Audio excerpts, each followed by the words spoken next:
On this episode of the Star Trek Universe podcast, we're talking about Star Trek Lower Decks 204, Mugato, Gumato, right after these ads that we're powerless to control.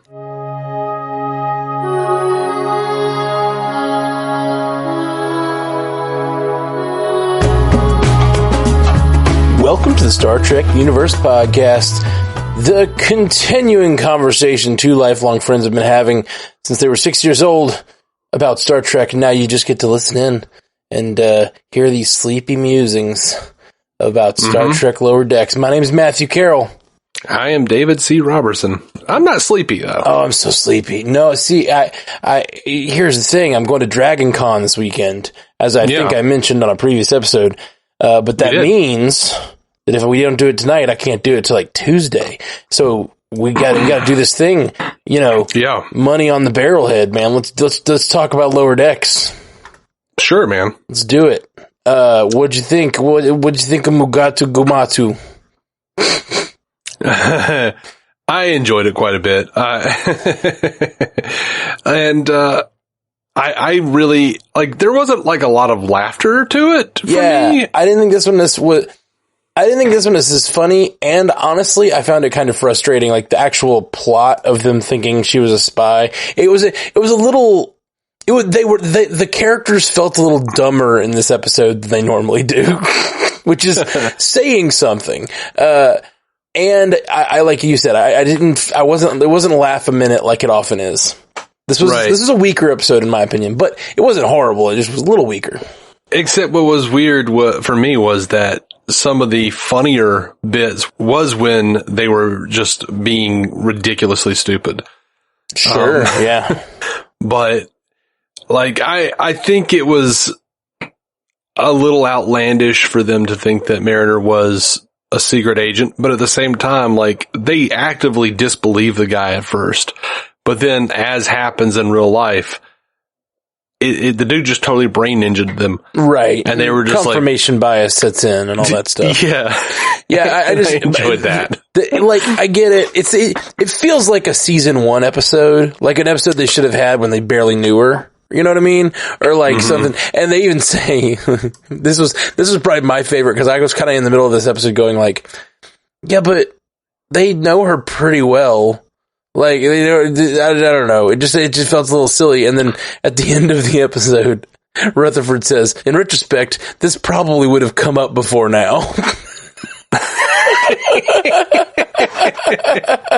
I was like, yes, it would have, Rutherford. That is correct. The way they hung that lantern, I feel, makes the episode worthwhile. It makes that joke worthwhile for sure. I don't know that the episode was worth that one joke, but yeah. Yeah. I did like the Ferengi stuff. I like the resolution a lot of, we're going to use our brains, but instead of using the brains to defeat the Ferengi, they use their brains to put together a better business plan. That was pretty great. That was a lot of fun. Mm-hmm. That was a whole lot of fun. Probably my favorite part. But, just starting out with the Ambojitsu stuff was a whole lot of fun for me. I love that she's just beating the holy shit out of them. Yes. And they're begging for help, and Shax is like, don't mind me, I've still got 10 minutes. Yeah, I'm early. I'm early. Don't mind me. And they're all bleeding out of their ears. Yeah, that was great. Put the kid gloves on! Put the kid gloves on! Every once in a while, I'm watching this show and I just think of a line that I think you would really enjoy. And when I was listening to Otis at the bar, and he's like, "You mean Honus? What is his name? Honus, Honus. Honus. Okay. So, I'm curious to see, because I did write down a line from Honus that made me laugh really hard. But I'm curious to see if it's the same one you thought. If and that is her real name. No, I've heard that one too much. Yeah, just the use of "if'n." It reminded me of a joke you would make, probably more than one. What got me was, it's close, it's so close. The one that got me was, I tell you, they made her into a killing machine. I did, this was a bit of an inversion, this episode, with they doubt Mariner, she gets captured, and then they come to save her with their smarts instead of she, he says when she gets back up in the corner, that's when she turns into the secret agent. But and that rang true because every time she's backed into a corner, she does really badass things to get out of that corner. Yeah. In this case, she gets herself captured and they come in with the save.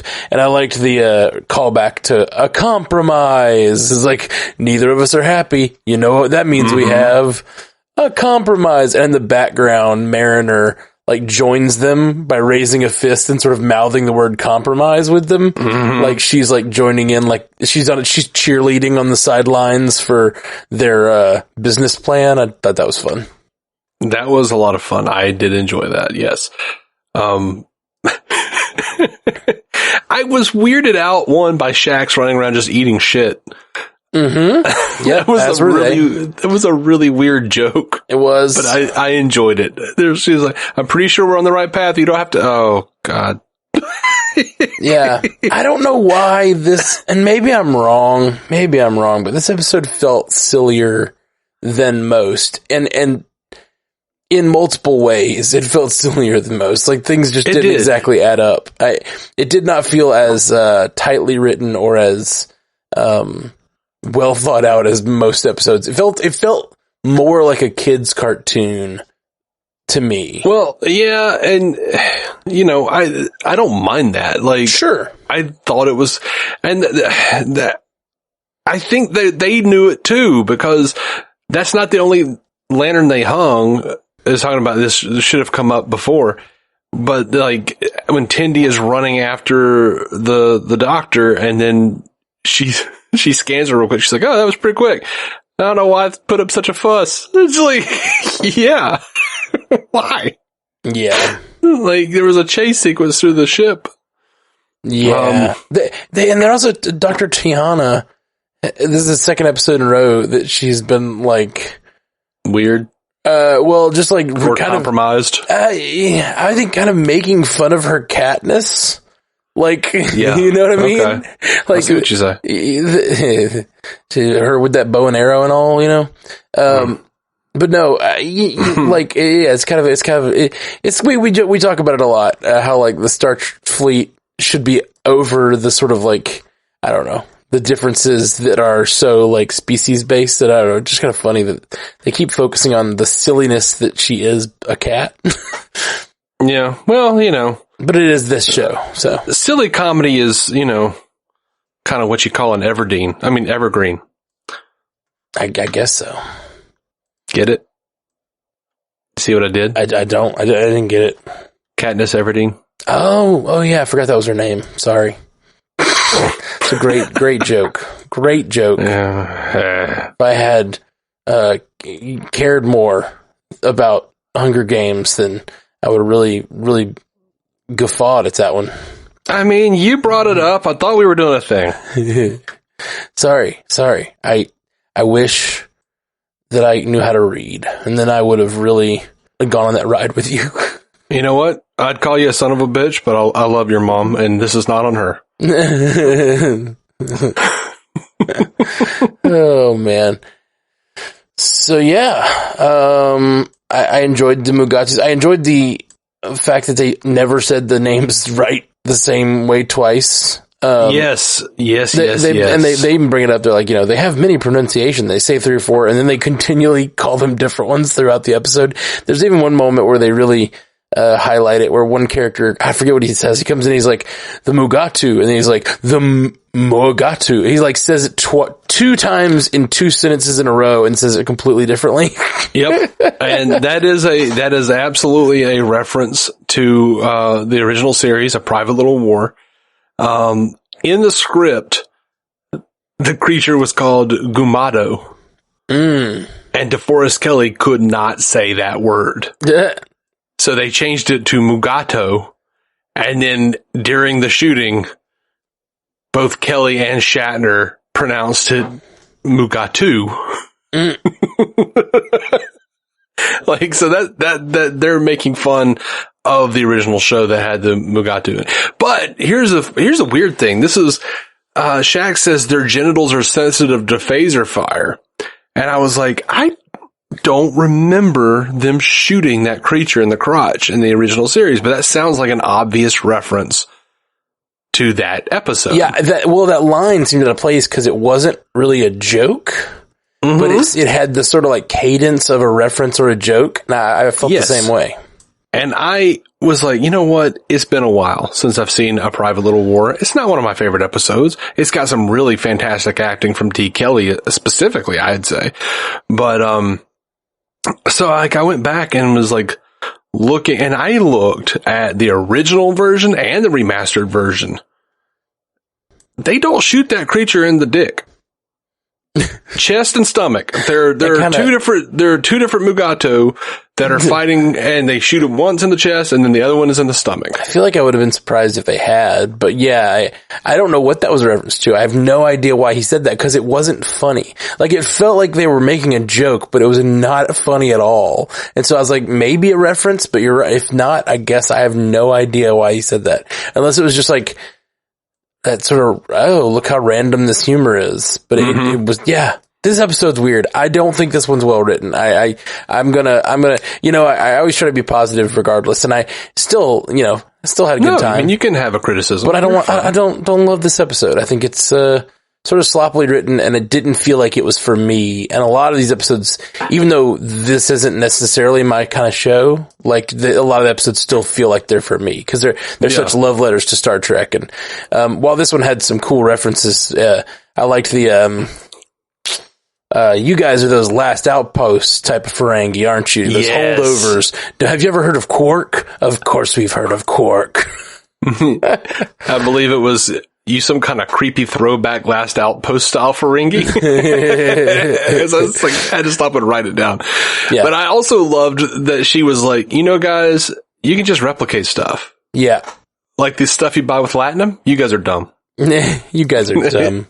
We've solved scarcity. Your capitalism makes no sense anymore. And it's not even like unless there was a reversion, it's not even the way of the Ferenginar anymore as of the finale or as of the last season of DS9, I should say. Right, but these are some creepy holdover last outpost type Ferengi. That's true.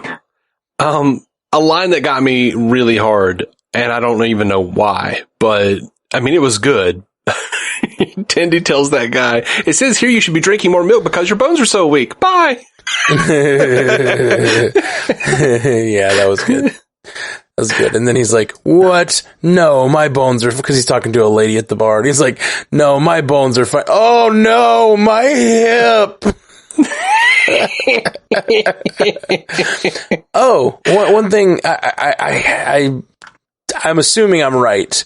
I haven't looked it up, but I believe that was Paul F. Tompkins as the scrapper, who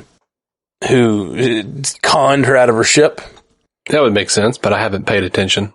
I love Paul F. Tompkins, and so they didn't give him much to do in this episode, but like, I really love him in everything. So his voice. Yeah. I love to hear his voice.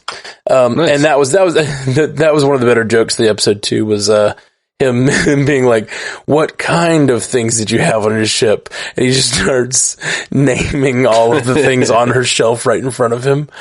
Yeah. That was really silly. Really silly. Yeah, it was. That was fun. Okay, so I know it's crass. I don't care. I love the Mugato having sex. I love the one that just wants to watch.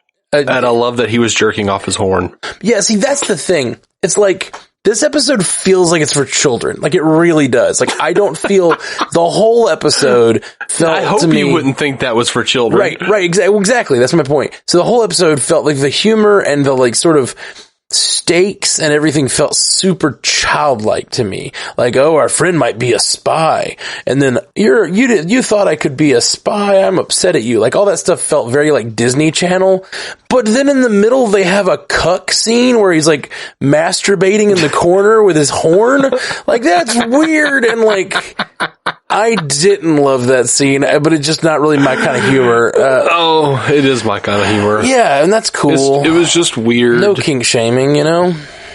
I mean, I don't know that it's a kink. It's just a weird sense of humor. I don't get off on that sense of humor. I just think it's funny. Just teasing. Oh man, you better be. Oh, maybe my absolute favorite line. I wish we had special powers. Wait, we do. Maybe not here, but here. Our skin, our brains are inside of our skin. Did they? Am I wrong, or did they say that joke twice, or did they say something very similar in a different part in the episode, or did I like? You're once again remembering the trailer. Is it the trailer? Yes. Okay, there we go. I don't even remember seeing the trailer for this season, but I guess I must have. Yeah, I mean, we talked about it on the show, so yes. There we go.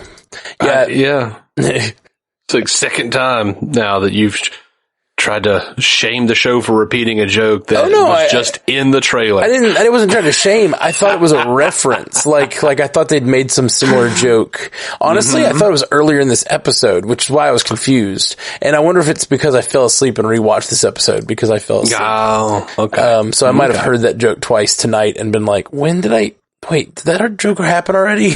Gotcha. Okay. Yeah, I was, as mentioned at the top of the episode, I was trying to watch this right when it popped on at 2 a.m. Right. And Speaking of kink shaming, I passed out. Yeah, please, kink shaming. I feel like, it's 24th, almost 25th century here. They're like, they wore themselves out, even the one watching, and then Rutherford goes, gross. It felt a little inappropriate.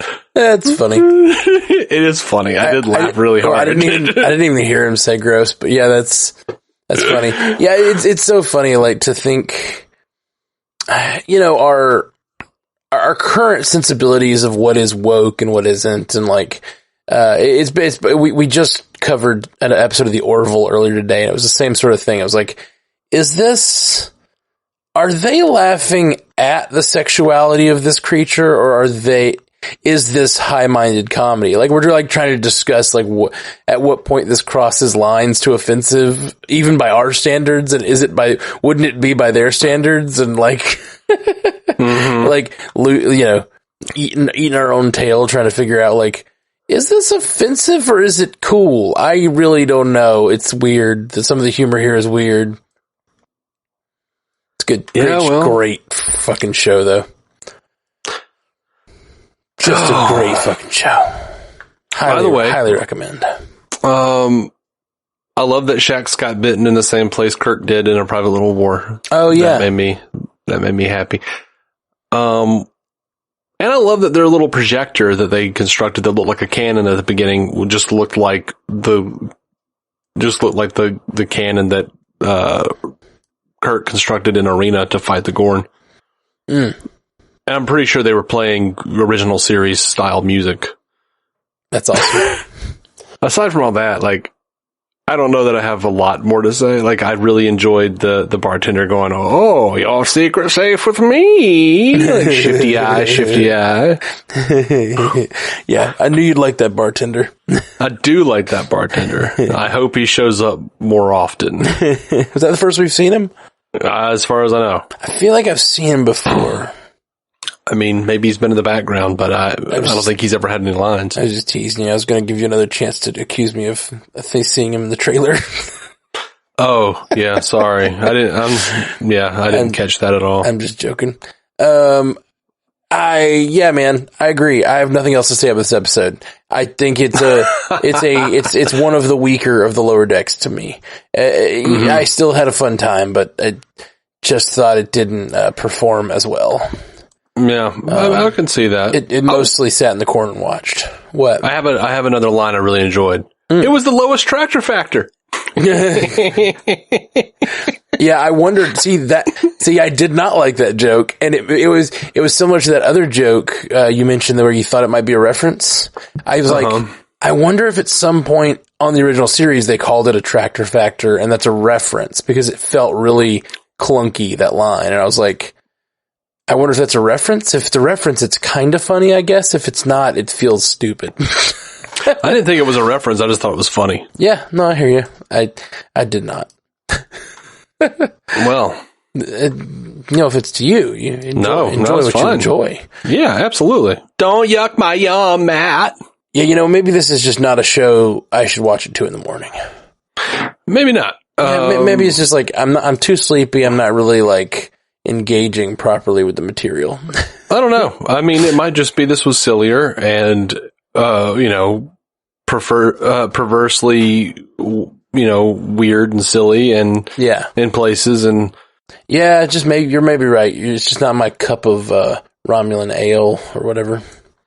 I mean, yeah, but then again, it did seem different. Whatever was going on in this, like the humor in this episode seemed different to me. Yeah. I'm glad you see that too. Even if it's not something that bothers you as much, I do think it did feel different. I don't know why. Yeah, it felt a little sillier. I think you're right on that, but you know, it was the kind of weird, perverse, silly that I like. It was sillier and not as we've said at the top, like not as laugh a minute. Like there's not as many like laser jokes mixed into the sort of silly romp that they go on. It's more about the silly romp, which wasn't that interesting to me. I will say there's another quote I've got here that I skipped over accidentally. And I laughed really hard at that one. Maybe the old Tindy was a pushover, but a lot's changed since slightly earlier today. That was a good joke. Yeah. That was a good joke. I almost wrote that one down. I liked it. I liked that one a lot. Slightly earlier today. That felt like old school Simpsons or something. Yeah. Oh, yeah, for sure. Absolutely. Anyway, cool. You wanna trek out of here? Yeah, man. You want to say the closing prayer? The closing prayer? We have a closing prayer now? Yeah, man. That's how we in all podcasts end with a closing prayer. Is that what happened? No, I don't think I've ever done that. Man, you're going to get in trouble with the podcast guild. Yeah. I thought you were going to say the podcast gods. And I was that is Mark Maron and Conan O'Brien? Joe Rogan and Mark Maron? Joe Rogan is a fallen angel. Joe Rogan's the devil of podcasting. He's got COVID now, so I guess. Yeah, he's fuck that guy. No, I generally like Rogan fine, but he just like it's a big dumb meathead sometimes. And he got COVID and went out and made a video about how he took all the basically all the stupid Republican cures that aren't proven in any way, like but he also took the monoclonal antibodies, which is like the really expensive actual cure. So he took the actual cure, but then also took a bunch of bullshit. I forget what the new one's called, whatever their new hydroxychloroquine is.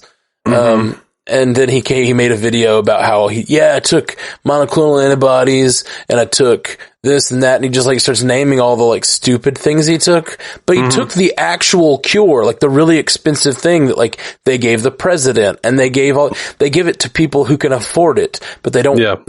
They can't give it to everybody. It's the monoclonal antibodies or whatever. And he got the actual thing that helps. And then he also took a bunch of bullshit and then made a video and was like, yep, so I really took care of this thing by taking all this stuff. And it's no, you just took the one thing that helped you, and you're just telling all of your followers who are going to turn around and take the stupid things they can't. the things they can afford, the fucking dewormer, and anyway, fucking get your vaccines, people. Yeah. Don't be a Dr. Tahana or whatever. You're not Joe Rogan. You're not, tripping on, some DMT or whatever the hell it is. Speak for yourself, my friend. You're not talking to ice crystal beings and... Did I tell you I tried microdosing? I don't know. No, you didn't. Probably shouldn't talk about that on the podcast. Probably not. Why not? Joe Rogan does, and he's a millionaire. It's true, yeah. I tried microdosing. What was that like? I felt stress relieved. Oh, okay. Like extremely so. They say it opens you up, emotionally and stuff. And I only did it the once, and it's really more something you're supposed to do every day for a while to really get the real effects of it. But the one time I took it, I've had a lot going on in my life for the last 6 months, 8 months. Family, a lot of death in my family and stuff. And, it's been about a year, honestly. A year. Since February. So it's been a year and a half, since my sister passed. And, anyway, so she, so it's just been a really stressful year. And, I guess like I don't feel that stress on a day-to-day basis, but like, it's like I took that and immediately it was like I felt the stress and then I felt it lift. And for like whatever that like 4 or 5 hours, I just felt like, whew, it doesn't, microdosing doesn't give you the effects of like tripping, but it just like makes you, microdosing psilocybin makes you just like, I don't know. It supposedly, people say it opens you up. I don't know exactly what that means. But I have friends who swear by it, and so I gave it a shot. It was I would like to do it again. I would like to do it on an extended basis, but I have no idea how to get it on an extended basis in Alabama.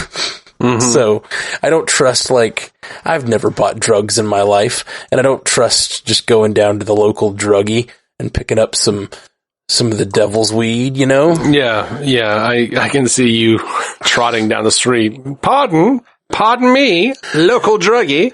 Yes, pardon me, sir. Pardon me, rapscallion. Do you have any drugs?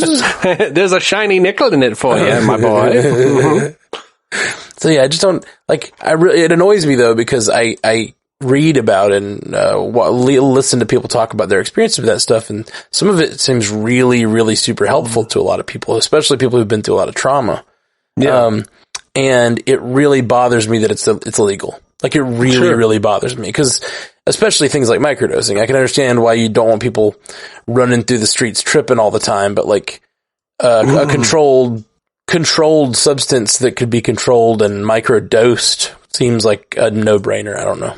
Yeah. Anyway. So yeah, tell everybody that that's what we talk about now and get us as popular as Rogan, people. Let's do this. It's like a hypo spray. It's like a hypo spray. Mm-hmm. So's the vaccine. Go get your vaccine. So there's this guy who has been writing in. I've been releasing music on, I hope he doesn't listen to this show, because I don't want to give him any more, I don't want to give him any air, because it's just fucking bullshit. Anyway, he just has been writing in and criticizing the podcasts for a while. Like, he's just, so he listens to every episode, because he writes in like very specific complaints. So he's listening to everything, but he will write in and be like, I don't know. He'll just say bullshit. And even his email address is a reference to one of our shows. It's like, he sounds sick. This is your Mark David Chapman, man. You gotta be careful. Right. Exactly. So I haven't been responding because he's basically just writes in to insult me. And lately, particularly, I started dropping music on the MCU cast for Black Widow, the Black Widow album I'm working on. And he just like keeps writing in every time. He's like, stop putting music on the pod. It's like, I'm putting it at the end of the podcast. Fuck you. Like, just, it's music. You can shut it off. And like, don't listen. It's also a podcast. You can also shut that off. Yeah. Like, I don't care what you say. And a lot of people enjoy what I'm doing, and that's cool. I care what they think. I don't particularly care what you think. It's not for you. That's fine. But anyway, he keeps writing in these like very mean messages. It's like the real life Surly Clench Bottom. And I guess he heard, someone on the podcast recommend getting the vaccine. And he just wrote in like, fuck you and your like totalitarian vaccine. And it's like, oh yeah, I could have guessed.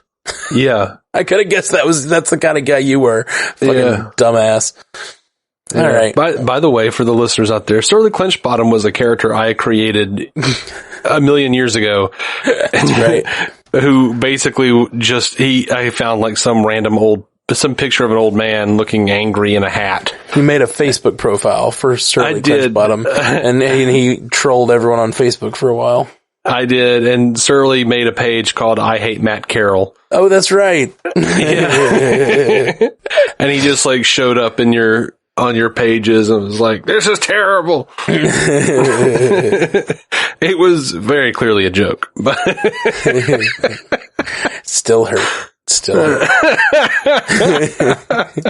Well, it was on the principle that everybody's got to have a hater, and if you don't have a hater, you haven't made it yet. So it's like you got to have like some old guy. I think the idea is you get your stuff out to the world to so many people that eventually you have haters. Like, but you don't want to start with only haters, Dave. Yeah, but you got to rally the troops, and like if people go to your page and they're like, there aren't even any shit posts here. You know what? They're not even worth having shit posts. Like, they're not big enough. Fair. That's not fair. enough people have seen them to be angry that they exist. Your logic is unimpeachable. Oh man, no, it's true. Like, that's one of the, I heard some celebrity talking about it once where they're like, they don't like to respond to like the haters, but they'll just like retweet a horrible thing so all their fans jump on the person. Mm-hmm. I long to one day have all the fans to do that. I don't get a lot of hate, and it depends what kind of hate I'm talking about. Like, I just get unhinged anti-vax. I hate your music. Hate. Stop selling me your totalitarian Stop pushing your totalitarian vaccine, fatty. I think was the full email. Damn. Just rude. The guy's just, and the thing is, I keep blocking him too. Like every time he sends an email, and he keeps creates new things. We know he keeps finding another email address to email me at because I have so many. So he's just pushing hard for a long time. So like he just keeps finding another podcast's email and sending me more bullshit. Oh, I would like to block him from my life because I just don't fucking care. I don't need that negativity. And on a rough morning, something like that can affect me. Luckily, like the first time he wrote in shortly after I'd put some stuff on the podcast, my music for the first time on the MCU cast, and he wrote in a really negative thing about the music, and I was like, God, fuck you. But luckily, right before he sent it in, right before I got the email, like 3 people had sent me really meaningful emails about, and like Facebook messages about how certain songs meant so much to them and stuff. They were like, sure. Oh man, this song from your album like did this and really meant this, and oh man, I heard this song that you put up and it's just really, really like special because it touched me in this way. And I'm like, oh man, these people are actually connecting to the music. And so one guy saying it sucks, like it just doesn't bother me, and I don't care. It just meant that just means the music touched him in a place he was uncomfortable with. Yeah. I get that. Like right outside of his asshole. Just a little grazing. Cause someone like that's homophobic too. Oh yeah. Probably so. And, he just heard my music and he just wants this sweet, sweet voice to be whispering nothings into his ears. Right. And and if your music touched me there, I'd just be like, oh, it's like a doctor.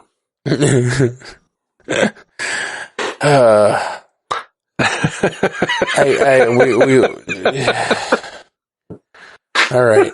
I'm going to go find some DMT. I need to die. You see way off in the distance, I think it's the rail that we jumped. The rail that we jumped? Yeah. Oh, yeah. Because we're off. Off for a long, long time. We're off. Yep. For sure, man. For sure. Well, we gave a warning. We said we were pretty much done talking about Lower Decks, and then we talked for 20 minutes about trolls and psilocybin. So that's right. And how your music has the uncanny ability to touch someone's asshole. Sure. That I think that's what I was getting at. That it does. Ugh. I don't. It's like a hemorrhoid bomb. I'm just not into, like, I'm not into really crass humor in general. And someone sent me a picture today that was one of the most crass pictures I've ever seen. But it was directly of an asshole. No. Yeah. I mean, you don't want to see it. So this person sent me a picture of an asshole. It was a meme. And I was like, oh gosh. And so like, then every time I went to message that person, it's just like that picture was there. Or like, I thought you were going to say for a minute, every time I went to masturbate, that picture was just there in my mind. Just inside my mind. Every fold, every wrinkle, every flap. It's real. It's real. All right, we brought it back. Back on the rails. On the Star Trek. Yeah. But no, I just started like sending individual words as messages just so I could push the picture further up the Facebook feed so it'd get away. I was like texting in individual words, dude, enter. I am, enter. Writing, enter. This in separate messages to send that picture further out of my view. Was it on Messenger?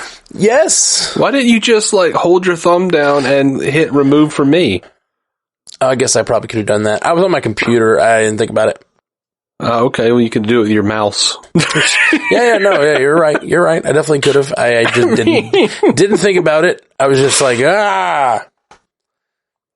Let me go about this the most painful and it was a time-consuming way. Yeah, you're right. You're right. When you're right, you're right. I know. It also, from that angle, it took me a second to understand what was going on in the picture. So I was just like, what is this? It was of a tattoo. And I was like, what is this tattoo? Wait. What part of the body? Was it a tattoo of an asshole or a tattoo on an asshole? A tattoo on an asshole. Oh my God. Why? Why would you? Why? I'll forward it to you. Please don't. And you'll understand why immediately. Is it a picture of Donald Trump? No. Okay. No. But then that same friend sent me another picture like 20 minutes later of another ass. This was just an ass cheek, but with a big panda tattoo. And the panda was filleting bamboo. Oh. You're starting to get weird fans, man. Yeah. That's how you really know you've made it. This was not a fan. This was not a fan. This was a friend. Oh, okay. But yeah, no, but they were teasing me about Stranded Panda, Mm-hmm. Gross. I mean, no judgment, but gross. In my mind, Joel Untrue. Live long and prosper. Thank you for listening to the Star Trek Universe Podcast, a Stranded Panda production. If you'd like to hear more from David C. Robertson, check out the DC On Screen podcast or maladjusted.tv for his web videos. If you'd like to hear more from Matthew Carroll, check out the Marvel Cinematic Universe podcast or listen to his music. Just search for Matthew Carroll anywhere you get music.